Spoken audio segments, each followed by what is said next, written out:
Good morning mga kabotorog. Going to Baguio tayo ngayon para sa breakfast ride na napagplanuhan namin nila JL Motovlog at si Sir JR na naka Z1. At napagplanuhan namin na mag breakfast ride, parang magkikenon kami, then Marcos Highway, parang iikot lang kami. At shoutout po pala kay Sir Kenji Kaja na nag-comment sa isang video ko na pa-shoutout daw siya sa mga video ko. At yun na nga, Sir Kenji Kaja, shoutout po. So yun, minto lang kami, then dire-diretso na ulit ang biyahe. So ito, papasok na kami sa Welcome to Benguet. At ito, marami ng bankingan dito, sarap mag-banking, pero tayo dapat sure lang lagi yung pag-banking natin kasi medyo may part na madulas dito. And ito, may sirang daan, di maiwasan talaga yan. At so ito, dire-diretso ng flow ng ride namin. At marami na rin kami nakakasalubong. So ito, may isang maliit na falls, ang ganda naman. And ito na naman, may isa na naman.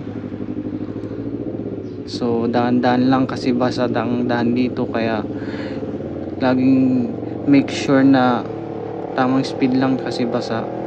So yan, dire-diretso ulit tayo. At makikita mo dito may part na nag-landslide. So ito yung part na nag-landslide na hindi pwedeng daanan noon, kaya sinara nila yung Cannon Road. So ayan, medyo ang hirap naman dito, butas-butas, pero kaya yan. Kawawa naman si Black Ninja, putik-putik na, duman pa sa baku-baku. So yan, ang ganda talaga ng view dito sa Cannon Road. At makikita mo talaga ang ganda rin ng daan, pero talagang di mo maiwasan may part na nag-landslide kasi, kaya pangit yung daan. So yan, lulusot kami at sabi ni Sir JR, okay, pwedeng lumusot, walang ano. So yun, dinusutan na ako ng JL Motovlog, banking.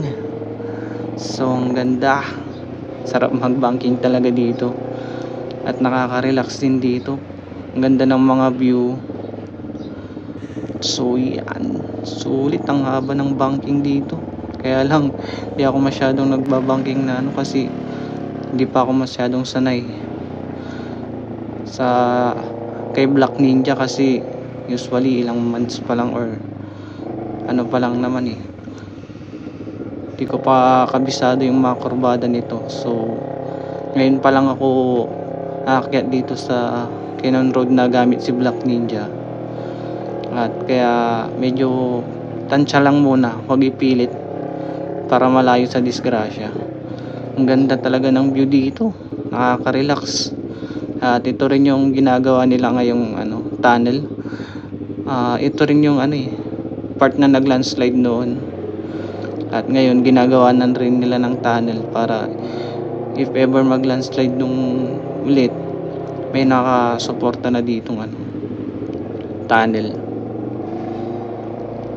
Hindi ko lang sure kung para doon talaga. Pero ganda. So ayan, ibig sabihin nito, malapit na tayo sa may Lion's Head. Yeah, si kuya, di tayo pinagbigyan, so pinauna ko na lang. At yun naman, pinagbigyan tayo, and to, packet na tayo sa may Lion's Head. Papahinga lang kami ng konti dito, then maghanap na kami ng pagkakainan namin. At baba na ulit ng Pangasinan.